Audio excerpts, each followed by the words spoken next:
Hey, glad to have you. Welcome to the program. Thanks to Joe Pag Show. Great radio stations across the land. iHeartRadio, Newsmax TV, joepags.com. You're here on a Monday.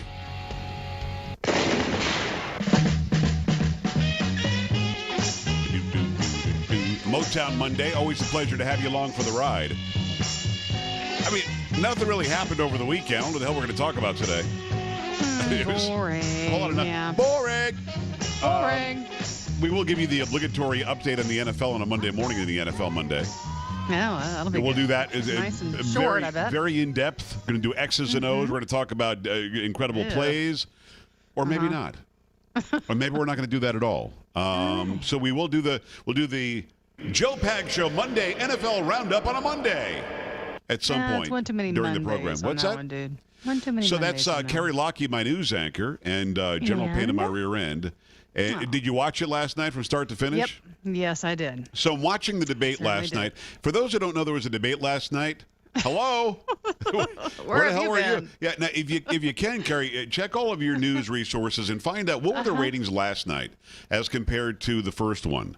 I would have to think that last night did better. I'd have to think that. I want to say, I'm going to double check, but I'm thinking it was about 20% less than the first debate. Get out of here.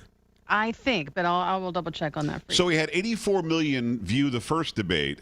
And since then, you had all sorts of contentious stuff going on. Since then, you had Donald Trump with the audio/video from 11 years ago that was released and held on, but it was released. And now Billy Bush, who's also on the audio. And again, on the video, you don't really see anything horrible. On the audio, you hear things that Donald Trump has said he's ashamed of, he's embarrassed, and it shouldn't happen. But I said things, Bill Clinton did things, and Hillary Clinton covered them up and attacked the victims.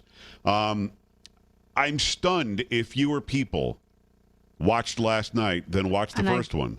Have you got the number? Got it. Yep. Second debate ratings fall 21% with 66.5 million viewers. What are people on crack? I mean, we're getting closer to the election. What's the story here? I want everybody of those 21%. Do me a favor, give me a list of names. Of the 20 some odd million who decided, or 18 million who decided not to watch. Who not to watch? And I'm going to need to get them drug tested.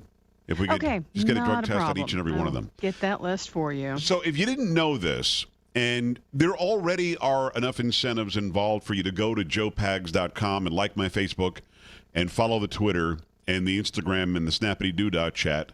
Already there's enough incentive because it's for the children. And what?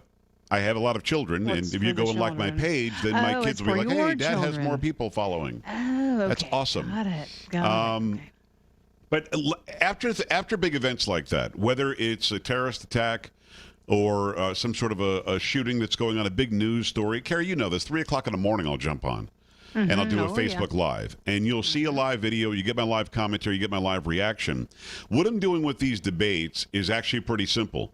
After the debate is over, I don't watch nor listen to any commentary or any pundit, anybody who thinks that they know something. I just get right to the studio. I'm going to get in a car, and I drive as fast as I can. Or I'm already there. See, that's a dedicated item. I'm already at the studio. Right. But I get into the studio and I jump before the camera and I do a live something.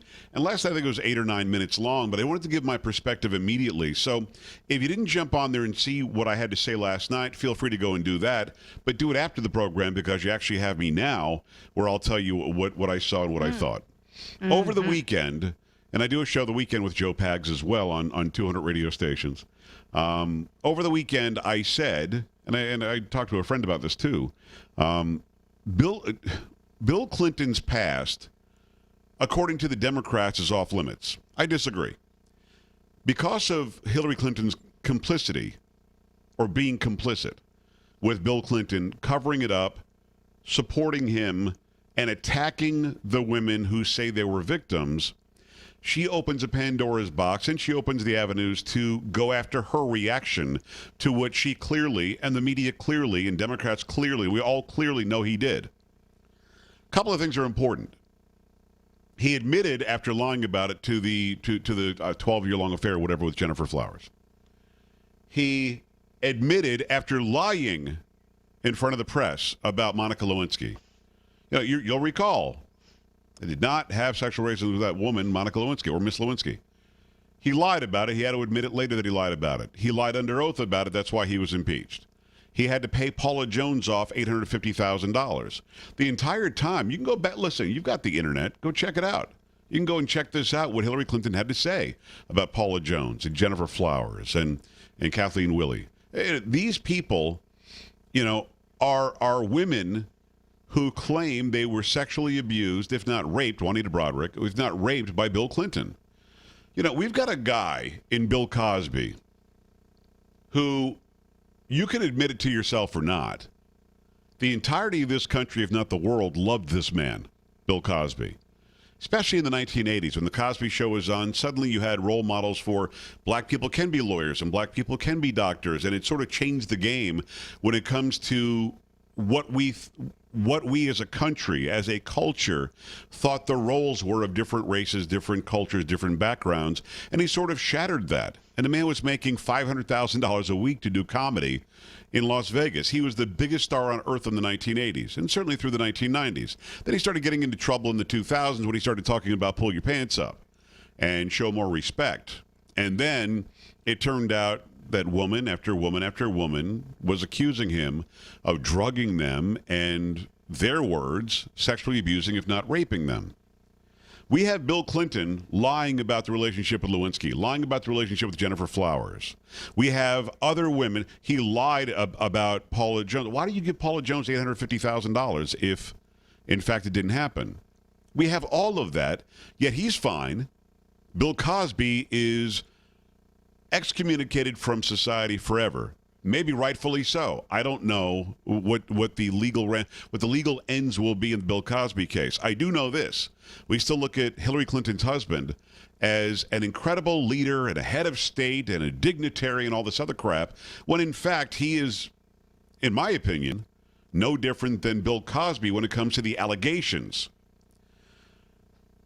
So his wife wants to be the president. And she has said things about Paula Jones and Kathleen Willey and Juanita Broderick and all these people. And you can't drag, what is it, drag a dollar through a trailer park and see what you end up catching. Talked about Jennifer Flowers as some sort of cabaret singer or some sort of nightclub singer. She has denigrated these women for decades. And all of that aside, it's not proven what Kathleen Willey says. You haven't heard a really loud and harsh defense, but okay, not proven. The Monica Lewinsky thing absolutely happened. The Paula Jones thing, she got paid off for some reason. Juanita Broderick, I can't prove it. She says she was raped. Nobody's suing Juanita Broderick for still saying it this many years later. But the one woman who was there last night was the once 12-year-old girl. And Carrie, that really jumped out at me. Mm-hmm. Because I think, whether they'll admit it or not, left or right, Republican or Democrat, people know who Bill Clinton is. They know what he's done, right, and for some reason they accept it. I don't know why, but they have not gone after him full-throated as they have Bill Cosby and other people who are accused of similar things.